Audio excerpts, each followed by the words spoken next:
جو آیت مبارکہ میں نے آپ کے سامنے تلاوت کی ہے، اس میں اللہ رب العزت نے 3 لوگوں کی شان کو بیان فرمایا۔ فرمایا ان الذین یتلون، بے شک وہ لوگ جو قرآن پاک کی تلاوت کرتے رہتے ہیں، قرآن پاک پڑھتے رہتے ہیں، قرآن پاک سناتے رہتے ہیں، اور اس کے اندر تلاوت کرنے والوں میں وہ لوگ بھی آ جائیں گے جو قرآن پاک سنتے ہیں، تلاوت کرنے والے بھی اور سننے والے بھی۔ فرمایا بے شک جو لوگ قرآن پاک پڑھتے ہیں اور قرآن پاک کو سنتے ہیں، نمبر 1۔ نمبر 2 فرمایا وَأَقَامُوا الصَّلَاةَ، اور نماز پڑھتے ہیں، یعنی عادتاً نمازی، ریگولر نمازی ہیں، صرف نمازی نہیں ہے۔ فرمایا وَأَقَامُوا الصَّلَاةَ، اس نماز کو اپنی سیرت میں، اپنے کردار میں، اپنے اعمال میں قائم بھی کرتے ہیں۔ جو لوگ ان کو دیکھتے ہیں یا ان سے ملاقات کرتے ہیں یا ان کے ساتھ معاملات کرتے ہیں تو وہ ان کی گواہی دیتے ہیں کہ یہ واقعی نمازی ہے۔ تیسرا شخص کون ہے؟ فرمایا وَأَنفَقُوا مِمَّا رَزَقْنَاهُمْ سِرًّا وَعَلَانِيَّةً، تیسرا وہ کاروباری شخص ہے، صاحب مال، صاحب دولت شخص ہے، صاحب استطاعت شخص ہے۔ فرمایا جو اللہ کی راہ میں خرچ کرتا ہے، چاہے اس کا خرچ کرنا لوگوں کے سامنے وہ ظاہر کر کے کرتا ہو، چاہے وہ خفیہ طور پہ کرتا ہو کہ کسی کو پتہ نہ چلے۔ یہ جو 3 لوگ ہیں، قرآن پاک کی تلاوت کرنے والے، نماز کو اپنی سیرت میں، اپنے کردار میں، اپنے معاملات میں اور اپنی عادات میں قائم کرنے والے، اور تیسرا وہ شخص جو اپنے مال میں سے اللہ کی راہ میں خرچ کرتے ہیں، چاہے اعلانیہ خرچ کریں چاہے چھپا کر خرچ کریں۔ فرمایا یہ وہ لوگ ہیں یرجون تجارتاً، جو ایسی تجارت کی خواہش رکھ سکتے ہیں، ایسی تجارت کی امید رکھ سکتے ہیں، یہ سوچ سکتے ہیں کہ یہ ایسی تجارت کر رہے ہیں لن تبور، جس تجارت کے اندر کسی قسم کا کوئی نقصان نہیں ہے، کسی قسم کا کوئی خسارہ نہیں ہے۔ یہ ایسی تجارت کریں گے کہ اس تجارت میں نفع ہی نفع ہے، لن تبور، کبھی نقصان ہو ہی نہیں سکتا۔ کیوں؟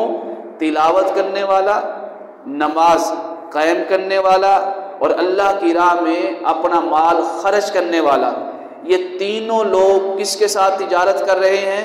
اپنے رب کے ساتھ تجارت کر رہے ہیں۔ ہم میں سے ہر ایک کی خواہش ہوتی نہیں ہے کہ یار کوئی بڑا بزنس مین مل جائے، کوئی بڑا کاروباری شخص مل جائے، کوئی صاحب استطاعت بندہ مل جائے، اگر میں ماڑا بھی ہوں، کمزور بھی ہوں، اس کے ساتھ کاروبار کروں گا نا، اگر کبھی نقصان ہو بھی گیا تو وہ پورا کر لے گا۔ تو جو خالق اور مالک ہے، رب کائنات ہے، ہر شے اس کے قبضہ قدرت میں ہے، ہر شے کو وہی روزی عطا کرنے والا ہے۔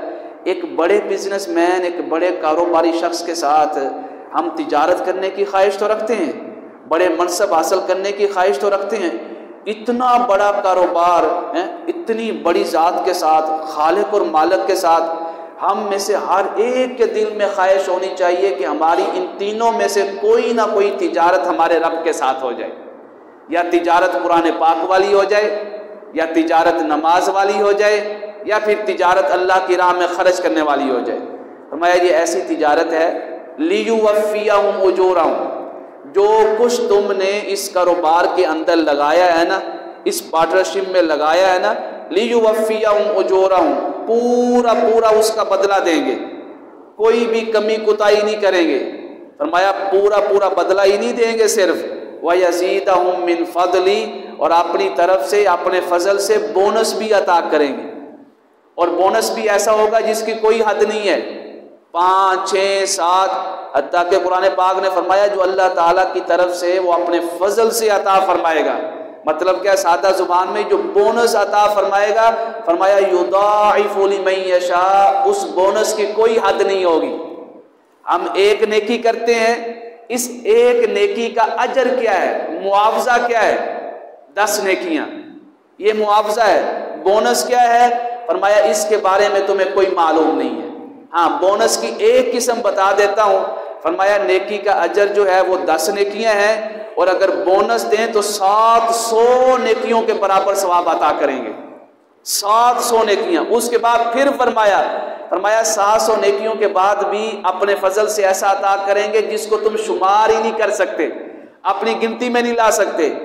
تو جو رب کائنات نیکی کا اجر بھی دے، اس تجارت کا اجر بھی دے، بونس بھی دے، اپنے فضل سے ان گنت جو ہے لا تعداد جو ہے نیکیاں بھی عطا کرے، تو اس تجارت کو کرنے کے لیے کون شخص ہے جو خواہش نہیں رکھے گا، جو تمنا نہیں رکھے گا، جس کے دل کے اندر شوق پیدا نہ ہو؟